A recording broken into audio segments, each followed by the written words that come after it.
नमस्कार दोस्तों, target with PS Parihar channel में आपका स्वागत है। सुबह के इस वीडियो में ऐसी सूचनाएं होती हैं जो विभिन्न समाचार पत्रों पर छाई हुई होती हैं और विद्यार्थियों के लिए आवश्यक होती हैं। तो आइए शुरू करते हैं और देख लेते हैं कि आज के समाचार पत्रों में ऐसी कौन कौन सी सूचनाएं हैं। तो वीडियो को जल्दी से लाइक कर दें, शेयर कर दें और जिन छात्रों ने चैनल को अभी भी सब्सक्राइब न किया हो तो जल्दी से सब्सक्राइब कर लें ताकि आप लोगों को भी इसी प्रकार की ऑथेंटिक अपडेट सबसे पहले मिलती रहे। आगे बढ़ने से पहले एक और सूचना उन विद्यार्थियों के लिए जो विद्यार्थी सुपर टीईटी की तैयारी कर रहे हैं। ये सभी अभ्यर्थी इच्छुक प्रकाशन की ये महत्वपूर्ण गाइड आ गई है मार्केट में, इसे आप लोग ले सकते हैं। इसमें 5000 से ज़्यादा बहुविकल्पीय प्रश्न दिए हुए हैं और इसी पुस्तक में 4 माह की करंट अफेयर भी दिया हुआ है। 2019 और 2018 में जो सुपर टीईटी की परीक्षा हुई थी उसका हल प्रश्न पत्र भी इस पुस्तक में दिया गया है। इस पुस्तक में काफ़ी विश्लेषणात्मक तरीके से ये भी बताया गया है कि पिछली बार जो सुपर टीईटी की परीक्षा हुई थी उसमें किस किस लेसन से कितने क्वेश्चन किस वर्ष पूछे गए, जिसे आप लोग यहाँ पर देख सकते हैं। तो प्रकाशन की केवल संपूर्ण गाइड ही नहीं जो यहाँ पर अभी बताई गई थी, इसके अलावा भी बहुत सारी पुस्तकें आती हैं सुपर टीईटी, जैसे कि आप लोग यहाँ पर एक पुस्तक और देख रहे हैं जिसमें 15 सॉल्व प्रैक्टिस सेट भी दिए हुए हैं और इसी पुस्तक में सॉल्व पेपर भी दिए हुए हैं 2019 और 18 की। सभी कापी किताबों की दुकानों में आपको ये पुस्तकें देखने को मिल जाएंगी और अगर आप लोग ऑनलाइन मंगवाना चाहते हैं तो उसकी जो लिंक है वो मैंने डिस्क्रिप्शन बॉक्स में दे दी है, वहां पर जाकर के आप लोग ऑनलाइन भी इन पुस्तकों को मंगवा सकते हैं। चलिए शुरू करते हैं आज की सूचनाओं को और खबर की शुरुआत करते हैं यूपी से। जैसे यहाँ पर लिखा हुआ पटरी से उतरा यूपी, अब इस महीने होंगी परीक्षाएं। यूपी का इतिहास है कि जब से यूपी ने अपना परीक्षा कैलेंडर जारी किया या प्रस्तावित परीक्षा कार्यक्रम जारी किया, उस परीक्षा कैलेंडर को कभी फॉलो नहीं कर पाया और इसके बारे में अब समाचार पत्रों के माध्यम से जानकारियां दी जाने लगी। हालांकि समाचार पत्र और मीडिया में ऐसी सूचनाएं बहुत कम आती हैं। यूपी के कारनामों को और अधिक उजागर करने की आवश्यकता है। अमर उजाला समाचार पत्र है जिसमें लिखा हुआ है कि पटरी से उतर चुका है यूपी का एग्जाम कैलेंडर, जाने राज्य में 22,794 पदों पर होने वाली भर्ती के लिए अब कब होंगी परीक्षा। हालांकि जब परीक्षा कैलेंडर जारी हुआ था तभी मैंने आप लोगों से बताया था कि यूपी कोई भी भर्ती जो नई भर्ती है वो अपने कार्यकाल में इस कार्यकाल में शासन उसको पूरा नहीं कर पाएगा और यूपी से मार्च तक कंप्लीट नहीं करवा पाएगी, क्योंकि मार्च तक का परीक्षा कैलेंडर जारी किया गया था। उसी के बारे में यहाँ पर लिखा कि उत्तर प्रदेश अधीनस्थ सेवा चयन आयोग राज्य में कई महत्वपूर्ण पदों पर भर्ती करता है और आयोग के एग्जाम कैलेंडर के मुताबिक मार्च 2022 तक इसे 22,794 नए पदों पर भर्ती करनी है। ये भर्ती 5 अलग अलग विभागों में रिक्त पदों पर की जानी है और इसमें वही अभ्यर्थी भाग लेंगे जो पीईटी की परीक्षा दे चुके हैं। अमर उजाला के मुताबिक इसमें लिखा हुआ है कि नवंबर के महीने में राजस्व लेखपाल के 7,882 पदों पर भर्ती की परीक्षा होनी थी और स्वास्थ्य कार्यकर्ता के 9,212 पदों पर भर्ती के लिए परीक्षा होगी। इसके अलावा गन्ना पर्यवेक्षक के 2500 पदों पर भर्ती के लिए परीक्षा फरवरी के महीने में और कनिष्ठ सहायक आशुलिपि के और समान योग्यता की जो भर्ती होनी थी वो 2000 पदों पर और प्रयोगशाला प्राविधिक एक्सरे प्राविधिक के 1200 पदों पर भर्ती के लिए परीक्षा मार्च के महीने में होनी थी। परीक्षा के बारे में बताया गया था नवंबर के महीने में और नवंबर तो समाप्त हो रहा है और अभी तक इस भर्ती का विज्ञापन भी जारी नहीं हुआ है। लिखा हुआ ये देखिए यहाँ पर लिखा हुआ कि हालांकि राजस्व लेखपाल के 7,882 पदों और स्वास्थ्य कार्यकर्ता के 9,212 पदों के लिए अभी तक नोटिफिकेशन भी जारी नहीं किया गया है, इसलिए इन भर्तियों के लिए अब समय से परीक्षा करवाना संभव नहीं है।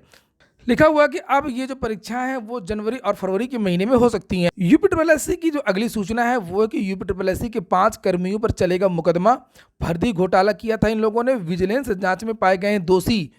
अभियोजन स्वीकृति भेजने के निर्देश। सपा शासनकाल में उत्तर प्रदेश अधीनस्थ सेवा चयन आयोग के माध्यम से 54 विभागों में वैयक्तिक सहायक व आशुलिपि के 808 पदों पर भर्ती में अनियमितता के मामले में 5 कर्मी दोषी पाए गए हैं और कार्मिक विभाग ने आयोग के सचिव से सतर्कता निदेशक को दोषियों के खिलाफ अभियोजन स्वीकृति भेजने के निर्देश दिए।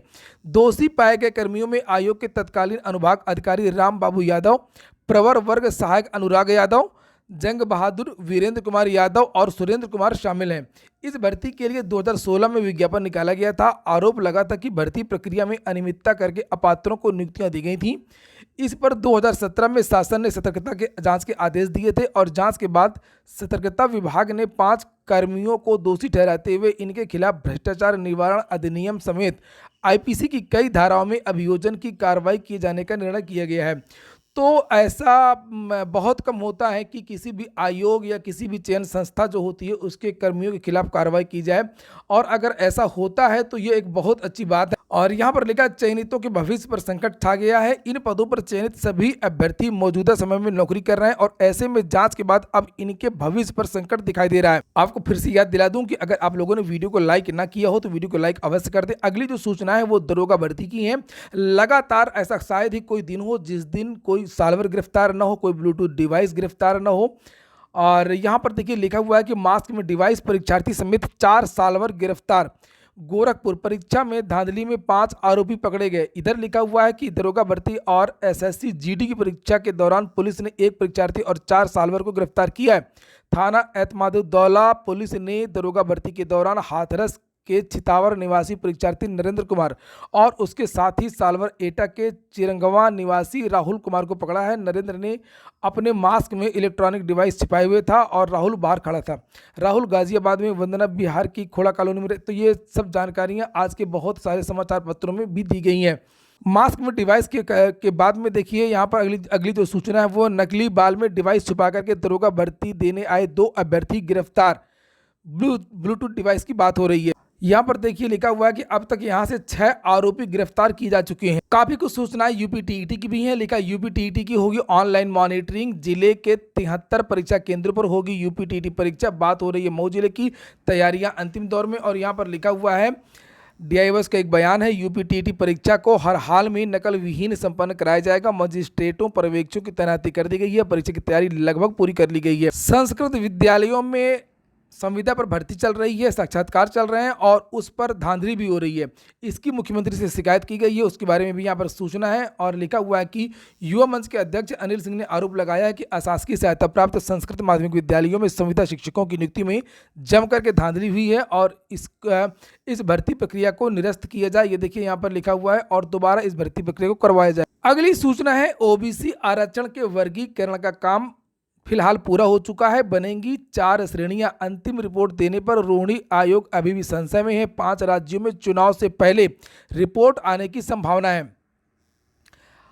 असल में ऐसा आरोप लगता था कि ओबीसी की कुछ खास जातियों को ही आरक्षण का लाभ मिलता है और इसमें 4 भागों में जिनको कम मिला है उनको अलग कैटेगरी में, जिनको बिल्कुल नहीं मिल पाया उनको अलग कैटेगरी में।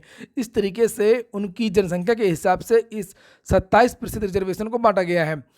लिखा आरक्षण के बाद भी अन्य पिछड़ा वर्ग की पिछड़ी रह गई जातियों को आगे बढ़ाने का फार्मूला फिलहाल तैयार हो गया है और इसके तहत ओबीसी आरक्षण की 4 श्रेणियां होंगी और इसमें ओबीसी की पिछड़ी सभी जातियों के लिए अलग से श्रेणी होगी। हालांकि अंतिम रिपोर्ट कब आएगी ये कहना बहुत मुश्किल है, लेकिन रोहिणी आयोग ने इससे जुड़ा काम पूरा कर लिया है। तो लिखा हुआ है कि ऐसे में सरकार से संकेत मिलते ही ये जो रिपोर्ट है वो सौंप दी जाएगी। फिलहाल आयोग ने ओबीसी आरक्षण के वर्गीकरण का यह फार्मूला पूरी तरीके से तथ्यपरक और वैज्ञानिक तरीके से तैयार किया है।